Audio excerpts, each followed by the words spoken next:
Donald Trump Kremlin के agent हैं या नहीं, इस थ्योरी की अमेरिका की खुफिया एजेंसियों ने गंभीरता से जांच की थी। व्हाइट हाउस ने हाल ही में एफबीआई के आंतरिक दस्तावेजों को गोपनीयता हटाकर प्रकाशित किया है, जो ये साबित करते हैं ब्यूरो ने आधिकारिक तौर पर एक पूरी काउंटर इंटेलिजेंस जांच के स्तर पर इस थ्योरी की जांच की थी। क्या डोनाल्ड ट्रंप रूसी एजेंट के रूप में भर्ती किए गए थे?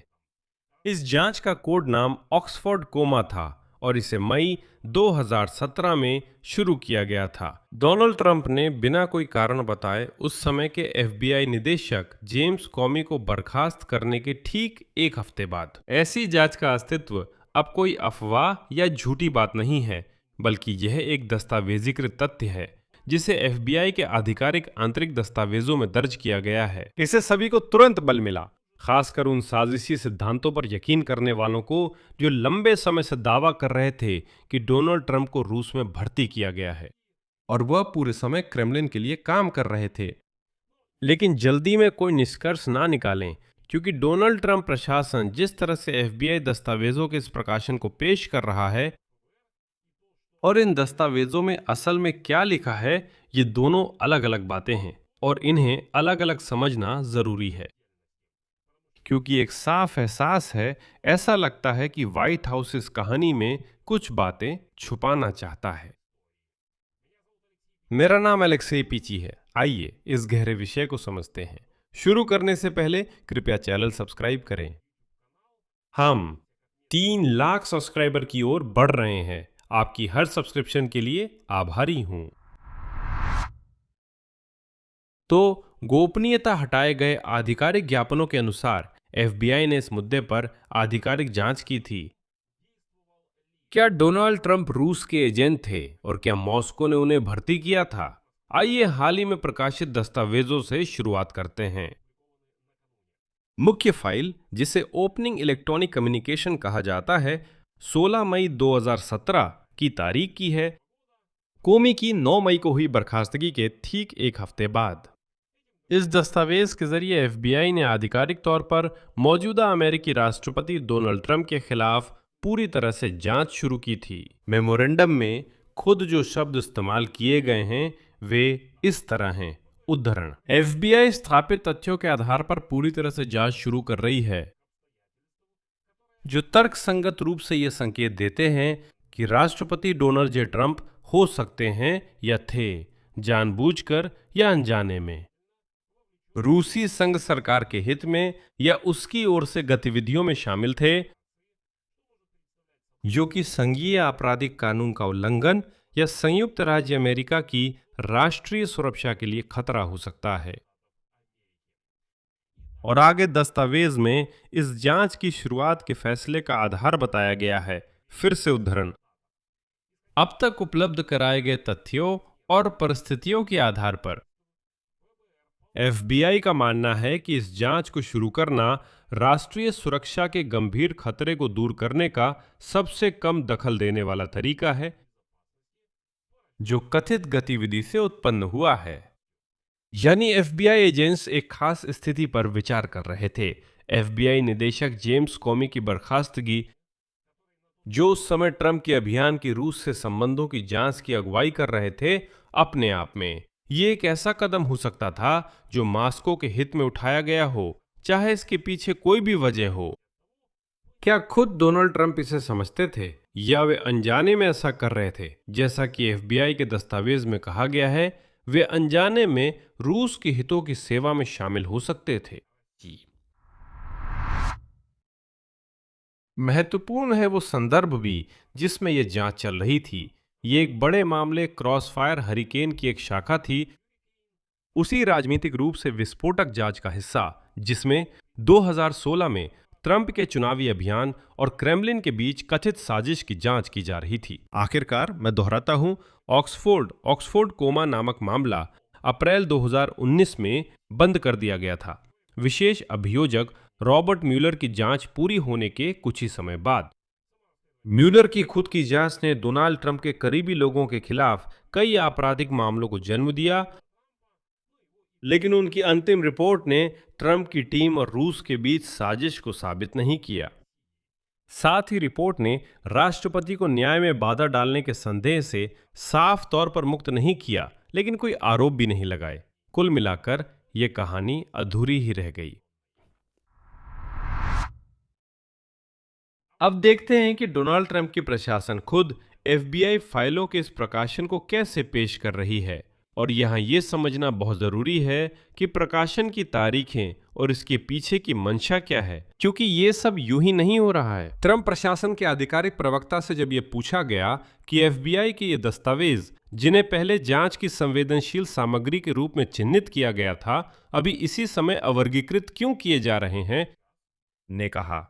राष्ट्रपति ट्रंप ने व्हाइट हाउस की सरकारी पारदर्शिता पर विशेष कार्य समूह को पहले कभी उजागर न हुए सबूतों की पहचान करने का निर्देश दिया है, जिसे प्रशासन उनके खिलाफ यानी डोनाल्ड ट्रंप के खिलाफ सरकारी संस्थाओं के हथियार के रूप में इस्तेमाल किए जाने का प्रमाण मानता है। व्हाइट हाउस के प्रतिनिधि के अनुसार जैसे जैसे कार्य समूह ऐसे दस्तावेज ढूंढता और उनका गोपनीयता हटाता है, वो जानकारी सार्वजनिक करता है और उसे कांग्रेस को भेजता है। स्वयं व्हाइट हाउस का बयान, जो आधिकारिक वेबसाइट पर प्रकाशित किया गया है, पूरी कहानी को उल्टा पेश करता है।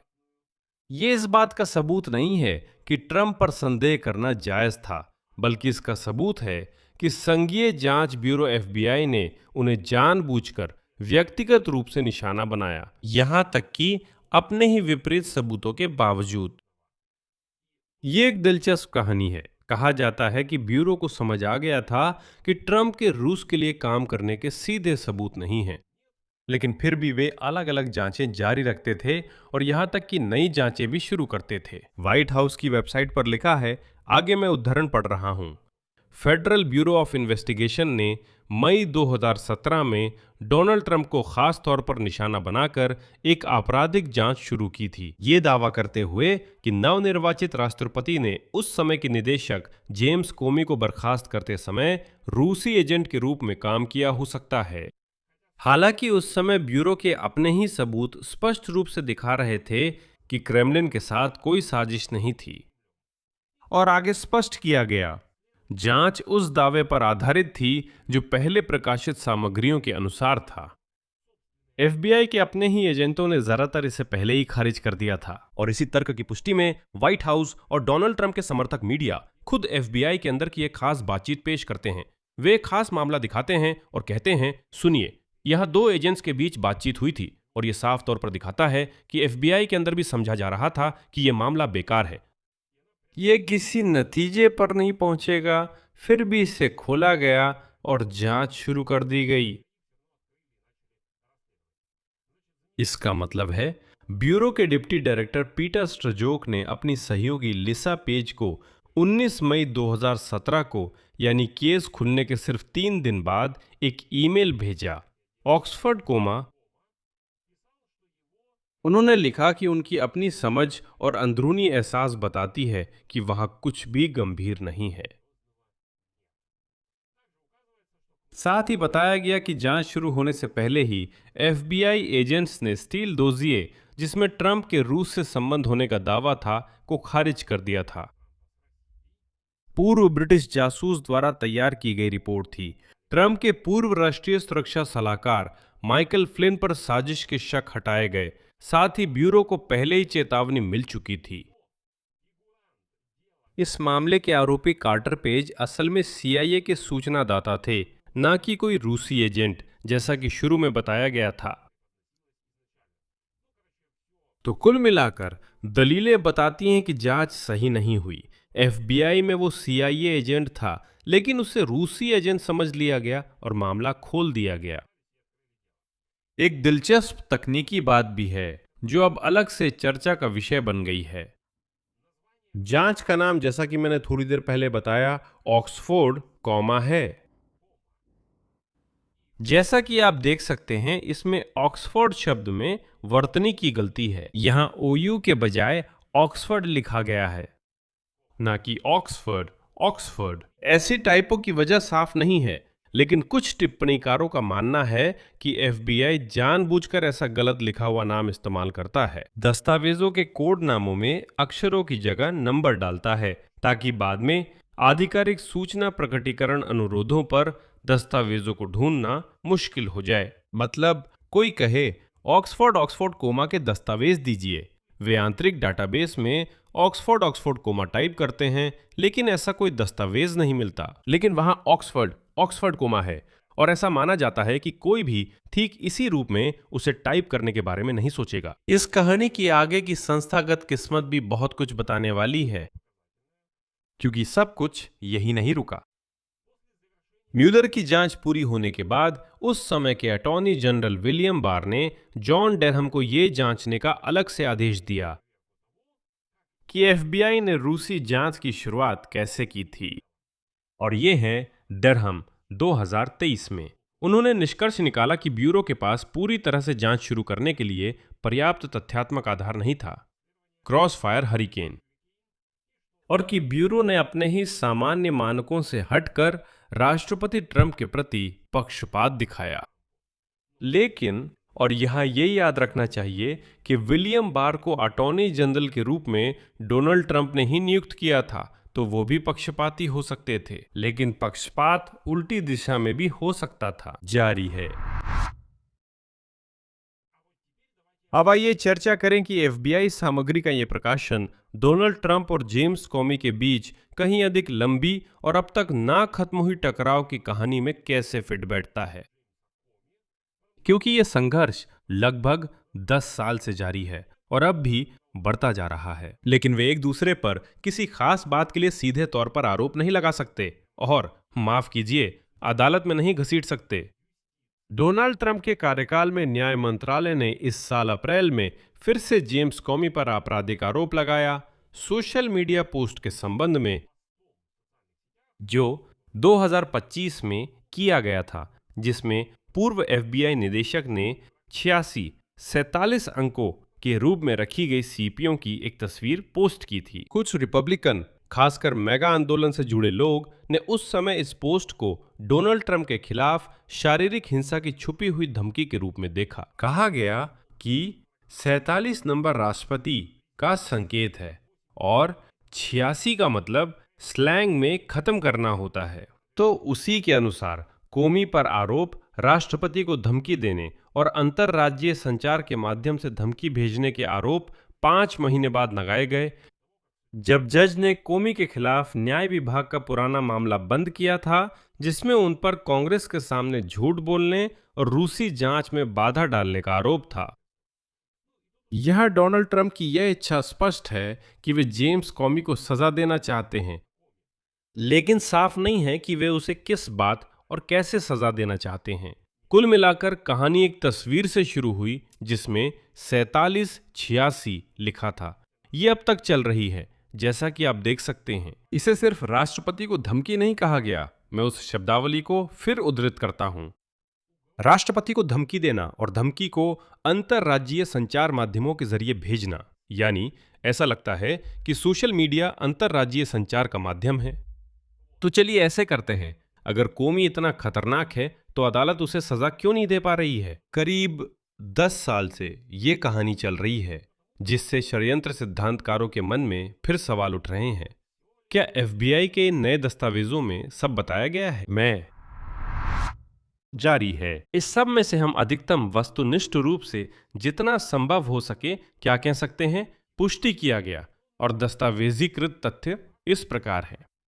मई 2017 में एफबीआई ने तत्कालीन अमेरिकी राष्ट्रपति के खिलाफ एक आधिकारिक काउंटर इंटेलिजेंस जांच शुरू की, जो इस सवाल पर थी कि क्या वे संभवतः यहां तक कि अनजाने में भी रूसी सरकार के हित में काम करने की जांच खुद एफबीआई के डिक्लासिफाइड दस्तावेज में दर्ज है। ये अफवाह नहीं, पत्रकारों की बात नहीं, न ही ट्रंप के शब्दों में फेक न्यूज, बल्कि ठोस दस्तावेज है। ये भी एक पुष्ट तथ्य है कि जांच बिना किसी आरोप के बंद कर दी गई थी और म्यूलर की समानांतर और बड़ी जांच ने ट्रंप के चुनावी अभियान और रूस के बीच साजिश की पुष्टि नहीं की, लेकिन मामला पूरी तरह से बंद भी नहीं हुआ।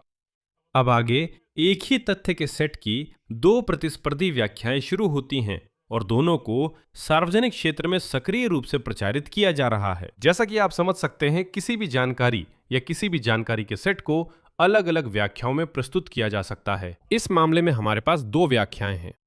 पहली, जिसका समर्थन खुद डोनाल्ड ट्रंप का प्रशासन करता है, इस तरह है।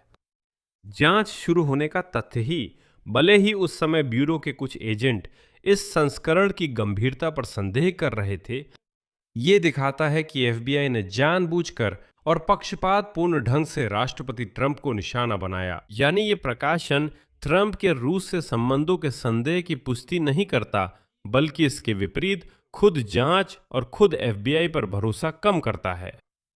लेकिन असल में ये संस्करण एफबीआई के एक एजेंट की दूसरे एजेंट के साथ हुई लिखित बातचीत पर आधारित है, जिसमें वो लिखता है कि उसकी आंतरिक भावना कहती है कि ये कोई गंभीर मामला नहीं है। खैर, आंतरिक भावना कोई बहुत ठोस तर्क तो नहीं है। दूसरी व्याख्या, जो पूरे क्रॉसफायर हरिकेन मामले की कहानी से निकलती है, ऐसे ही है। ब्यूरो की पूरी तरह से आधिकारिक शुरुआत, कानूनी रूप से उचित जांच की शुरुआत, खासकर राष्ट्रपति द्वारा किसी विदेशी देश के लिए काम करने की संभावना के सवाल पर, अपने आप में अमेरिकी खुफिया एजेंसियों के इतिहास में एक काफी असाधारण घटना है। इसके अंतिम परिणाम की परवाह किए बिना, और यह उस समय खुफिया समुदाय में मौजूद चिंताओं की गंभीरता के स्तर को दर्शाता है। चाहे बाद में ये चिंताएं सही साबित हुई या नहीं, इससे कोई फर्क नहीं पड़ता। मतलब केवल संदेह का होना ही ध्यान देने योग्य है। आखिरकार संदेह यूं ही नहीं उठते। दोस्तों, आप किस व्याख्या का समर्थन करते हैं? कृपया इस वीडियो के नीचे कमेंट में लिखें। मैं यहां पर विराम लगाऊंगा। अपनी राय और निष्कर्ष इस वीडियो के नीचे कमेंट्स में लिखें। चैनल को सब्सक्राइब करें, बेल आइकन दबाएं और लाइक करना ना भूलें। अगर आप इस YouTube चैनल के काम को सपोर्ट करना चाहते हैं तो आप किसी भी डोनेशन के जरिए या फिर यहीं YouTube प्लेटफॉर्म पर स्पॉन्सरशिप के जरिए आर्थिक मदद कर सकते हैं। सभी लिंक और सारी जानकारी इस वीडियो के डिस्क्रिप्शन में दी गई है, या फिर सीधे वीडियो के नीचे स्पॉन्सरशिप बटन पर क्लिक करें। कृपया सब्सक्राइब बटन दबाएं। अगर आप मेरे वीडियोस देखते हैं और अभी तक सब्सक्राइब नहीं किया है तो ये मेरे लिए बहुत बहुत जरूरी है। बस इतना ही। अपना ख्याल रखें। सबको अलविदा।